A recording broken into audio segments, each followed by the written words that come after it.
Good afternoon, beloved, and hopefully everyone is doing wonderful tonight. I want to do this. I want to go over the definition of covenant. For those that are in the back that can't hear me, right? Come a little closer, right? So we can really get some understanding, right? We're going to simplify this. We're going to go to the Black's Law Dictionary and get a definition or two, and then go to the Bible.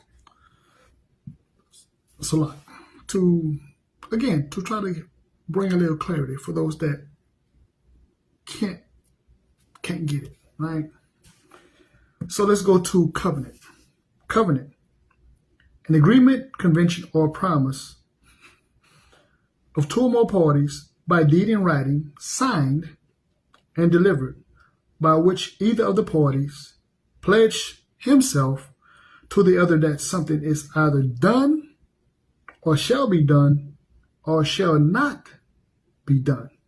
Let that sink in. Or stipulates for the truth in a certain fact. At common law, we're going to get the definition of common law as well. Such agreement were required to be under seal. The term is currently used primarily with respect to promises in conveyances or other instruments relating to real estate. Other conveyances dealing with real estate. Again, I keep saying this book is also the deed to the land. Again, you do what you want to do with it. So let's get common law.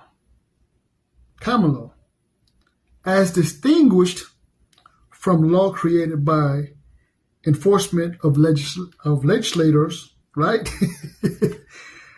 The common law comprised the body of those principles and rules of action relating to the government of security of persons and property.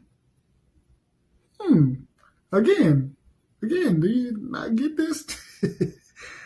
Which derive their authority solely from usage of customs of immemorial antiquity, or from the judgment and decree of courts recognizing, affirming, and enforcing such usage and customs.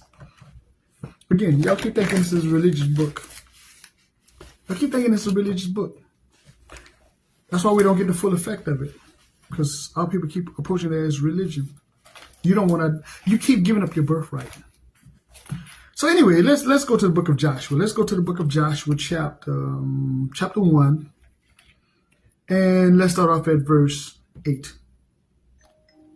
This book of the law shall not depart out of thy mouth, but thou shalt meditate therein day and night, that thou mayest observe to do according to all that is written therein. See, again, our people want to pick and choose, and this again, why we don't get the full effect. We want to pick and choose. For then thou shalt make thy way prosperous, and then thou shalt have good success. Again, you do what you want to do with it. But that being said, as usual, peace, love, shalom.